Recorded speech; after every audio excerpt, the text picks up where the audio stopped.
Hi, I'm Eric. And I am Dick. We are the Annuity Guys. Very interesting topic this week. We're going to talk about smoothing out, these kind of market volatilities with using a fixed indexed annuity. Is that possible? Well, Eric, I think first of all we have to think in terms of the market volatility in a retiree's portfolio. Right. Typically, it's going to be made up of stocks and bonds, and we're just looking at how fixed index annuities could fit into that portfolio and take some of that volatility out that maybe they're using bonds at this, in their portfolio to limit. Common portfolio construction would say that, you take an equity position and you take a bond position and use the bonds to help kind of conserve the portfolio, some of that volatility up and down. And the funny thing is, you could actually take a fixed indexed annuity and use it in a very similar manner to how you would perhaps use a bond portfolio or a bond fund to kind of help limit those ups and downs. Of course, people say, well, I want to limit the downs, but I don't want to limit the ups. Right. Who wants to limit the upside?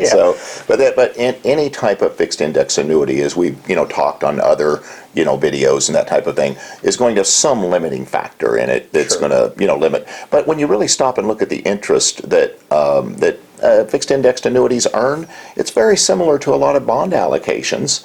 And yet, it does some great things that maybe are even better than what bonds do. Right. And I guess we should probably back up a little bit and start talking about kind of the fixed indexed annuity itself and why it kind of fits. Right. And of course, when we talk about an indexed annuity, first of all, you have to realize it's not actually invested in the market. I know that sounds kind of strange because you're thinking, it's using an index usually like the S&P 500 or the Dow or many other indexes that are being utilized today, but that's not actually taking their dollars, walking down, put them in the index of the market. You're actually giving the money to the insurance company, who is then using that index as a measuring point, so that your dollars are not actually in the market. Yes. Yeah.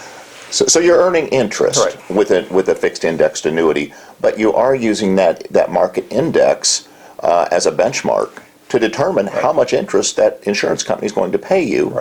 And so you're insulated from that direct market risk.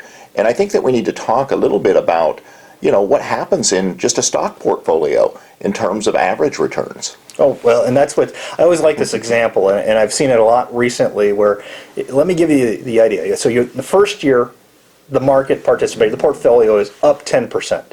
And then in the second year, it's down 10%. And so that continues over a period of time for 10 years. Okay. So what's your average rate of return? It's about zero. Zero, yeah. So you're up 10, down 10. But is it really zero? But that's the thing. That's the average rate of return. Yeah. What's the real rate of return?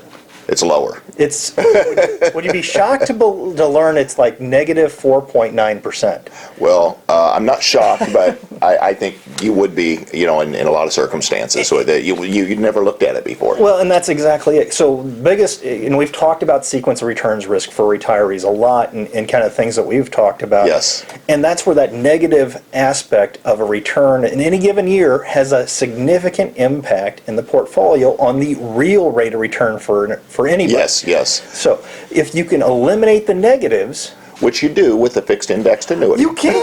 That's awesome, and that's what's so wonderful. It's taking the negative out of play. So that if you, even with limiting factors, if you had an average rate of return, so to speak, on a benchmark where you'd averaged 5% in your annuity, you're going to get the 5%. Right. It's going to be credited interest. Because you're not going to have the negative returns. Correct. You're eliminating that portion. Correct. With the fixed indexed annuity. And so for people that are looking to get rid of some of that volatility, preserve their portfolio, they can do a lot of that by utilizing this type of feature.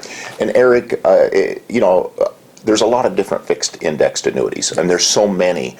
They have so many different types of limiting factors, and some are built more for growth, some are built more for income. Right, and typically what we're talking about here would be a fixed indexed annuity that would be designed to have more growth potential. Right. We're not necessarily dialing in to get the greatest income potential or trying to start income right away.